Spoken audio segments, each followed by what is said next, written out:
Hello friends, स्वागत आहे तुम्हा सर्वांचे पुन्हा एकदा आपल्या हक्काच्या यूट्यूब चॅनलवर, ज्याचे नाव आहे सफर में है जिंदगी। आज आपण आलेलो आहोत दिघी येथील प्रसिद्ध साई मंदिर येथे। फ्रेंड्स, आपण नेहमीच नवनवीन ठिकाणची देवस्थान आणि इतरही पर्यटन स्थळांची माहिती घेऊन येत असतो। तरी तुम्ही चॅनलला अजून सबस्क्राईब केले नसेल तर चॅनलला सबस्क्राईब करून घ्या, जेणेकरून नवनवीन व्हिडिओज तुमच्यापर्यंत लवकर पोहोचतील। आम्ही घेऊन येत असलेली माहिती कशी वाटते ते कमेंट बॉक्समध्ये नक्की सांगा आणि व्हिडिओला लाईक करा। पुण्यातील दिघी भागातील साईबाबा मंदिर हे एक शांत आणि भक्तिमय ठिकाण असून स्थानिक भाविकांचे ते श्रद्धास्थान आहे। हे मंदिर साईबाबांच्या निस्सीम भक्तांसाठी दररोज दर्शनासाठी आणि प्रार्थनेसाठी खुले असते, जिथे सकाळ संध्याकाळ साईबाबांच्या आरत्या भजने आयोजित केली जातात। तुम्ही व्हिडिओमध्ये बघू शकता, अतिशय स्वच्छ, शांत आणि प्रसन्न असे हे वातावरण आहे। या ठिकाणी साईबाबांची अत्यंत सुंदर अशी मूर्ती आहे। या मंदिराबद्दल पूर्ण माहिती आपण आजच्या व्हिडिओमध्ये बघणार आहोत। अतिशय सुशोभित आणि सुंदर असे हे मंदिर आहे। तुम्ही या मंदिराला नक्की भेट द्या। एक दिन कहानी बनकर रह जाएंगे हम सब, कोशिश रहे कहानी अच्छी हो, हे साईबाबांचे अत्यंत सुंदर असे वचन इथे लिहिलेले आहे। तुम्ही बघू शकता, अतिशय सुंदर अशी मूर्ती या मंदिरामध्ये विराजमान आहे। या ठिकाणी श्रींचे पालखी कक्ष, काशी विश्वेश्वर मंदिर, अष्टविनायक मंदिर, दुर्गा माता मंदिर आणि राम मंदिर इत्यादी मंदिरे आहेत, तीही आपण या व्हिडिओमध्ये बघणार आहोत।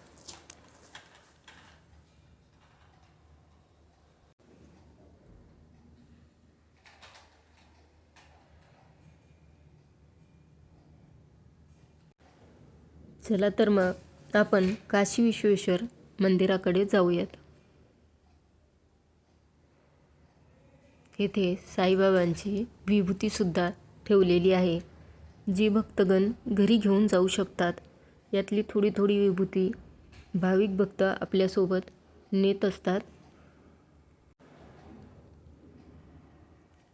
अतिशय सुंदर आणि निसर्गरम्य असे वातावरण इथे आहे। श्रींचे पालखी कक्षापासून उजव्या हाताला काशी विश्वेश्वर मंदिर आहे। तसेच इथे द्वारिकाधीश तुलादानसुद्धा ठेवलेले आहे।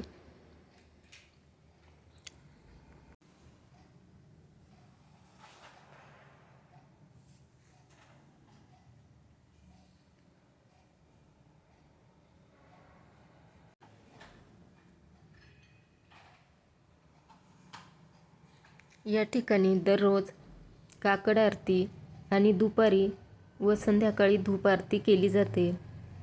मंदिर परिसरात स्वच्छतेकडे लक्ष दिले जाते। तुम्ही व्हिडिओमध्ये बघू शकता, अतिशय स्वच्छ आणि साफसफाई इथे ठेवलेली आहे। स्वच्छतेकडे इथे कटाक्षाने लक्ष दिले जाते आणि भक्तांना ध्यानधारणा करण्यासाठी शांत जागाही उपलब्ध आहे।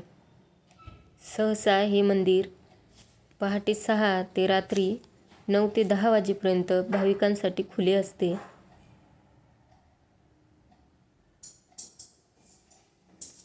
या ठिकाणी काशी विश्वेश्वर मंदिर आहे। या ठिकाणी नंदी महाराजही आहेत। या नंदीबाबांच्या कानात भाविकगण आपल्या इच्छा सांगतात आणि त्या पूर्ण होतात अशी मान्यता आहे।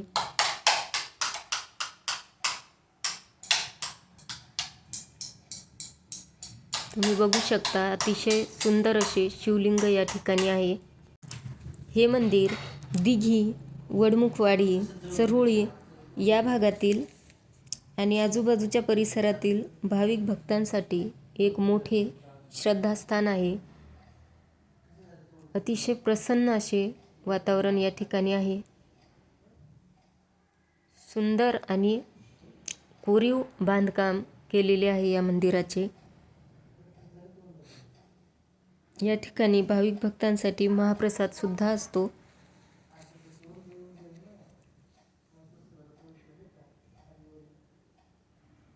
अत्यंत मनमोहक असे वातावरण इथे आहे. तुम्ही बघू शकता व्हिडिओमध्ये. खूप चांगली व्यवस्था या मंदिर परिसरात आहे.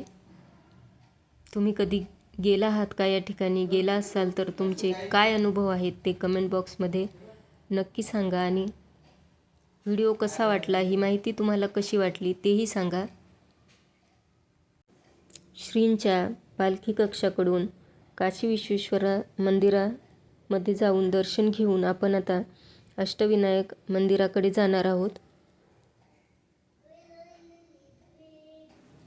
इथे गुरुवारी तसेच शनिवारी, रविवारी सुद्धा मोठ्या प्रमाणात गर्दी असते.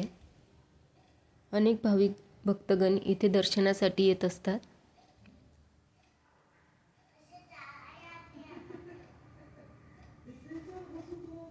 या ठिकाणी एक छोटे दत्त महाराजांचे मंदिर सुद्धा आहे. आपण ते सुद्धा या व्हिडिओमध्ये बघणार आहोत.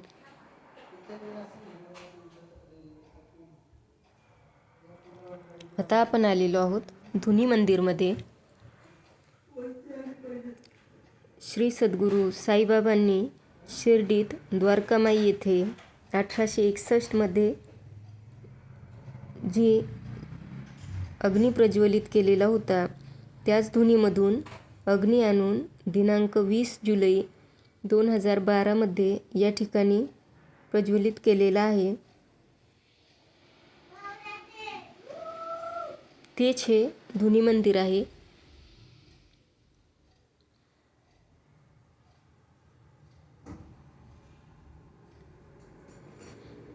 इथे अनेक भाविक भक्तांच्या मनोकामना पूर्ण होतात. अनेकांनी इथे साईबाबांच्या दिव्य अनुभूती अनुभवलेल्या आहेत.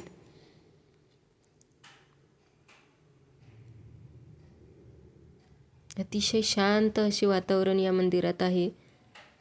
मन प्रसन्न करणारे असे वातावरण आहे. तुम्ही इथे नक्की भेट द्या. या ठिकाणी मनातली इच्छा बोलून एक किंवा 2 रुपयाचे नाणे या भिंतीला लावले जाते आणि असे म्हणतात की जर ते पूर्ण होणार असेल तर ते नाणे या भिंतीला चिटकून राहते.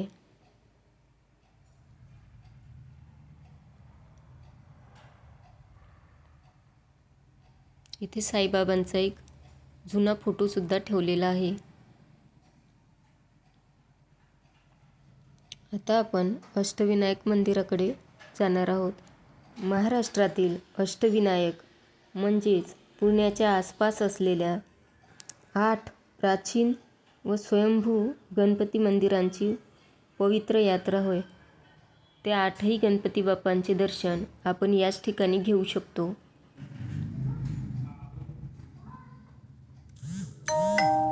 येथे मधोमध एक विशाल अशी गणपती बाप्पाची मूर्ती विराजमान आहे आणि दोनही बाजूला 8 गणपतींच्या मूर्ती आहेत. श्री मयुरेश्वर हा मोरगावचा गणपती आहे. येथे नावही लिहिलेले आहे खाली, तुम्ही वाचू शकता. या ठिकाणी सिद्धटेकचा सिद्धिविनायक, थेऊरचा चिंतामणी,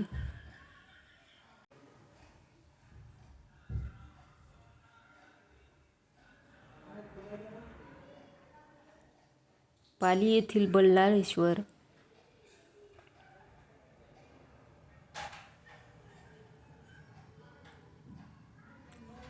श्री वरदविनायक, हा वरदविनायक महाडचा आहे. त्यानंतर येथे थेऊरचा चिंतामणी, गिरिजात्मक हा लेण्यांद्रीचा गणपती बाप्पा आहे. ओझरचा विघ्नेश्वर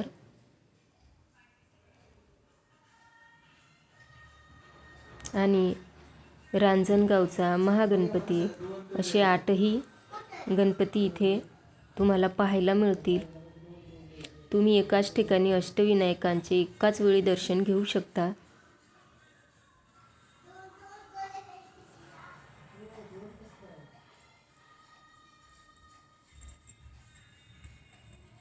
या ठिकाणी समोरच राम मंदिरही आहे.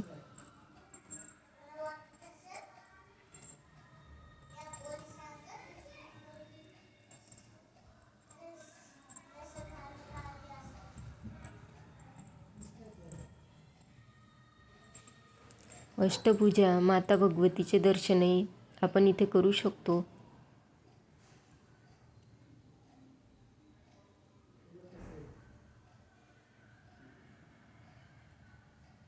फ्रेंड्स, या ठिकाणाहून आता आपण राम दरबाराच्या दिशेने जाणार आहोत. अतिशय सुंदर असे हे मंदिर आहे.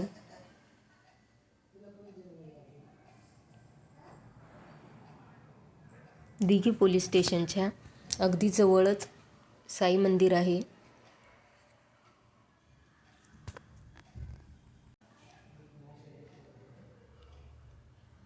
या ठिकाणी लक्ष्मीनारायण यांच्याही मूर्ती आहेत. तसेच श्रीराम, लक्ष्मण आणि सीतामाता यांच्याही मूर्ती तुम्हाला पाहायला मिळतील आणि विठ्ठल रखुमाईसुद्धा आहेत. अतिशय सुंदर असा हा राम दरबार आहे. तुम्ही व्हिडिओमध्ये बघू शकता. या मंदिराची स्वच्छतासुद्धा किती चांगली आहे तेही तुम्ही बघू शकता. या ठिकाणी येणाऱ्या भाविक भक्तांसाठी महाप्रसादाची सुद्धा व्यवस्था आहे. फक्त 100 रुपयेमध्ये महाप्रसाद थाळी, तर 160 मध्ये स्पेशल महाप्रसाद थाळी आणि 70 रुपयामध्ये लाडू प्रसादही आहे.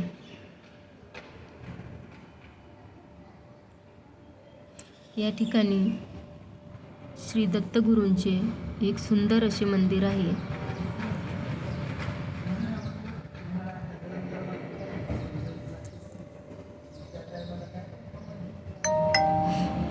अतिशय स्वच्छ, प्रसन्न आणि शांत असे हे ठिकाण आहे. पुण्यात अनेक ठिकाणी साई मंदिर आहेत. पुण्यातील प्रमुख साई मंदिर शिरगाव येथे प्रतिशिर्डी जे शांततेसाठी ओळखले जाते. या व्यतिरिक्त पिंपरी चिंचवड, आळंदी आणि हे जे आज आपण बघितले दिघी वडमुखवाडी येथे हे मंदिर आहे. या मंदिरांमध्ये साईबाबांची भक्ती आणि आध्यात्मिक शांतता अनुभवता येते.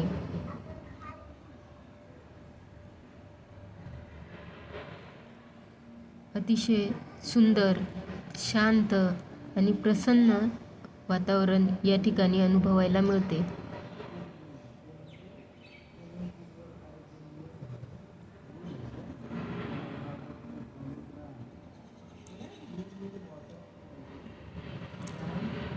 अनेक साई भक्तांचे श्रद्धास्थान आहे. फ्रेंड्स, तर हा व्हिडिओ तुम्हाला कसा वाटला ते कमेंट बॉक्समध्ये नक्की सांगा. आमची व्हिडिओ आवडत असल्यास चॅनलला सबस्क्राईब करा. थँक्यू.